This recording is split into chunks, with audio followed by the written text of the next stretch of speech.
Uni Schwarz ist die Königsdisziplin der Aufbereiter. In diesem Video zeige ich euch meinen Top-Prozess für einen sicheren Hochglanz.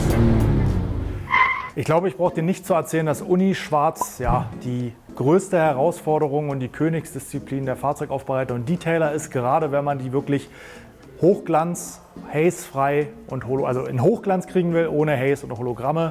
Haze ist der Grauschleier der Exzenter, also quasi die Hologrammbildung bei der Rota auf die Exzenter-Maschine übertragen. Da gibt es Millionen Möglichkeiten zum Ziel zu kommen, aber am Ende wollen wir auch in möglichst kurzer Zeit das Ziel erreichen. Deswegen möchte ich in diesem Video dir meinen Prozess zeigen, wie du unischwarze Autos und Klavierlackleisten, die ja wirklich fast an jedem Auto dran sind, in möglichst kurzer Zeit ziemlich prozesssicher auf Hochglanz bekommst, ohne Grauschleier, ohne Haze und in, wie gesagt, kurzer Zeit. Bleib dran. Der erste Trick besteht darin, genügend Politur am Anfang ins Pad zu geben, einfach damit das Pad komplett benetzt ist und ihr kein Haze von, sage ich mal, zu viel Reibung des Polierpads bekommt. Rechne aber auch gleichzeitig damit, dass die Bereiche größer gemacht werden müssen als sonst. Ich empfehle ja immer 6 mal die Polierpadgröße, aber klar, wenn wir so viel Politur haben, müssen wir einfach größere Flächen haben und fahr die Maschine relativ langsam am Anfang, also Stufe 3 bis maximal 4, damit das Korn auch am Anfang seine Arbeit tun kann. Gibst du jetzt hier gleich zu viel Vollgas, zerlegt sich das Korn zu schnell, es entsteht sehr viel Wärme im Pad, die Politur trocknet aus und es kann schnell passieren, dass du Haze durch quasi zu viel Reibung des Polierpads bekommst. Also nimm dir wirklich Zeit, die ersten 1 bis 2 Kreuzstriche auf Stufe 3 bis maximal 4 zu fahren, je nachdem, welche Maschine du hast, und arbeite die Politur so auf so einen ja leicht durchsichtigen Schimmer hin.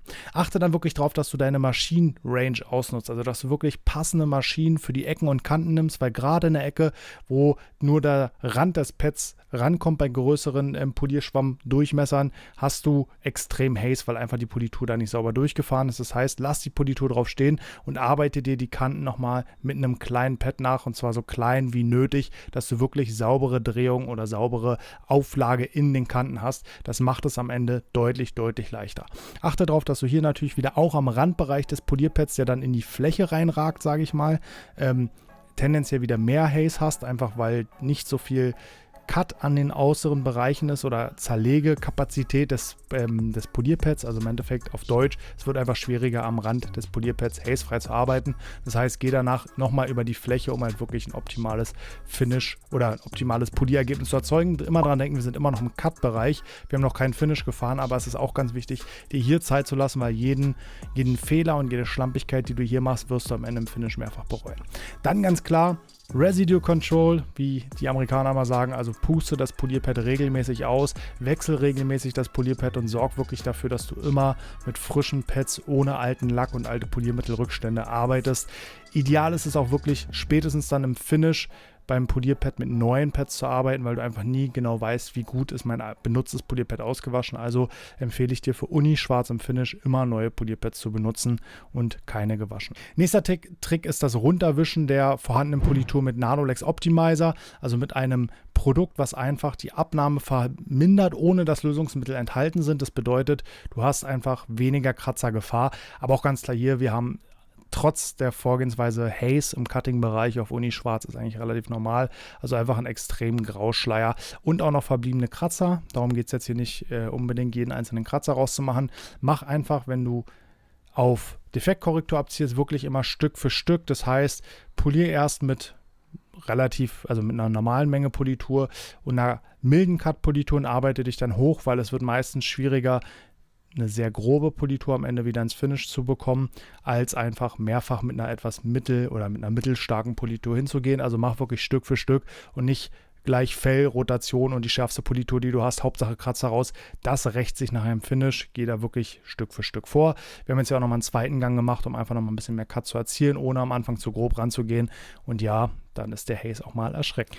Dann geht es ans Finish. Vom Prinzip her gar kein großer Unterschied. Am Anfang nehme ich immer ein bisschen mehr Politur, einfach, dass das Pad nicht trocken läuft und ich eine gute Schmierung habe und das Korn auch vernünftig arbeiten kann. Du siehst allerdings, ich habe hier einen relativ großen Bereich bearbeitet, deswegen ist es auch nicht so dramatisch, dass ich relativ viel Politur verwendet habe. Wische dann die Finish-Politur in dem Fall ohne Optimizer runter. Das hat gut funktioniert, weil sie Perfect Finish sich einfach gut abwischen lässt. Du kannst sie natürlich auch mit Optimizer runterwischen und dann sehen wir auch hier nach dem ersten Finish-Gang, wir haben noch einzelne Kratzer drin. Gut, es ist halt so, da muss man entscheiden, wie weit man beim Cut geht, aber vor allen Dingen, wir haben leichten Haze. Und jetzt kommt der Trick. Lass das Pad unausgepustet und nach dem Abwischen gehst du einfach nochmal mit der gleichen Maschine, mit dem benutzten Pad auf die schon abgewischte Fläche und polierst nach. Was dadurch passiert ist, du arbeitest die im Pad noch vorhandenen Polierkörner so weit durch, dass du wirklich sie optimal zerlegst und damit das bestmögliche Finish erreichst. Das kannst du wirklich so weit treiben, bis du irgendwann merkst, ich bekomme wieder mehr Haze, also mehr Grauschleier an die Oberfläche. Dann haben wir das Problem, dass das Polierpad zu trocken geworden ist. Da müssen wir ein bisschen nachhelfen. Da funktioniert zum Beispiel das Reflected Polishing Gel wunderbar, weil wir einfach wieder Schmierung ins Pad kriegen, ohne dass wir neues Schleifkorn hinzufügen. Mach einfach so lange weiter, bis du hazefrei bist, wie hier bei uns, und dann führt es erst sicher zum Erfolg. Die Eckpunkte des Konzepts für Unischwarz nochmal zusammengefasst. Wir arbeiten mit einer Schleifpolitur und einem mittelharten Pad.